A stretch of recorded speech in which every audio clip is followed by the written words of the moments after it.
আজকে কোন জায়গায় এসেছেন? হ্যাঁ, কি কারণে এসেছেন? আমাদের ফ্ল্যাট আমার সামনে একটা ঝামেলা হচ্ছে বর্মশাগড়িয়া গ্রামে। হ্যাঁ, তার পরিপ্রেক্ষিতে আমরা এখানে শনিবারে মৌখিক করেছিলাম, যেভাবে লিখিত জমা থেকে তার চেয়ে লিখিত জমা দিতে এসেছিলাম। এখন কি চাইছেন আপনারা? আমার যদি আমরা ফ্ল্যাট পাম্প হোক। কোন জায়গায় চাইছেন ফ্ল্যাট পাম্প? বর্মশাগড়িয়া আদিবাসী পাড়া।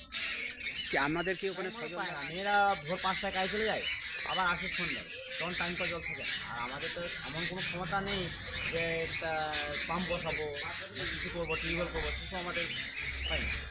তার স্যার, জন্য আমরা চাইছি যে স্যারকে এতে আমাদের একটা পাম্প বসানো হোক। স্যার কি বললেন? স্যার বললো কিছুদিনের মধ্যে আমি চেষ্টা করি। আপনার নাম, করে আপনার বাড়ি? বর্মশা করি আদিবাসী পাড়া। আমাদের সকলের বাড়ি আদিবাসী পাড়ায়? আমাদের বাড়ি।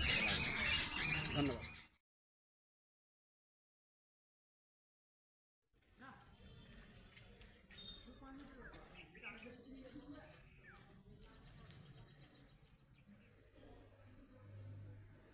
এই বিষয়টা নিয়ে কি বলবেন? না, সেটা আমি শুনলাম। আজকে ওনারা কয়েকজন এসেছিলেন আজকে এখানে। ব্যাপারটা ওখানে সম্ভবত একটা জেলা পরিষদ থেকে একটা সোলার সাবমার্সিবল পাম্প স্যাংশন হয়েছে। সেটা ওই গ্রামটি বড় গ্রাম এবং তার একটা অন্য সাইডে সেটা স্যাংশন হয়েছে। সেই জন্য সেটা আমরা তাদের কথা বললাম। আমরা যেটা বলেছি যে আমরা আমাদের পঞ্চায়েত সমিতি থেকে যেহেতু এখন প্ল্যানিং নেওয়া হচ্ছে, আমরা আরেকটা যাতে ওদের যে অঞ্চল অর্থাৎ আদিবাসীরা যেদিকে তাদের লোকজন বেশি আছে এবং যেহেতু সেখানে একটা জলের ডিম্যান্ড ওরা বলছে, তাহলে আমরা চেষ্টা করছি যাতে সেখানেও একটা সাবমার্সিবল হয়, সেটা আমরা দেখে নিচ্ছি। ওনারা বলছেন যে একটা আলাদা ইস্যু, সজলধারা একটা তো কমিটি থাকে, সেটা আমরা দেখবো যে সেখানে কোন কারণে সেটা হচ্ছে না বা সেটা একটু এখনো সেই সজলধারা ওই প্রজেক্টটা অ্যাক্টিভ আছে কিনা সেটা আমরা দেখে নেবো।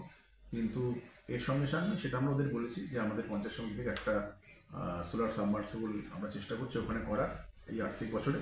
সেটা হলে আশা করি এই সমস্যা থাকবে না। ধন্যবাদ স্যার।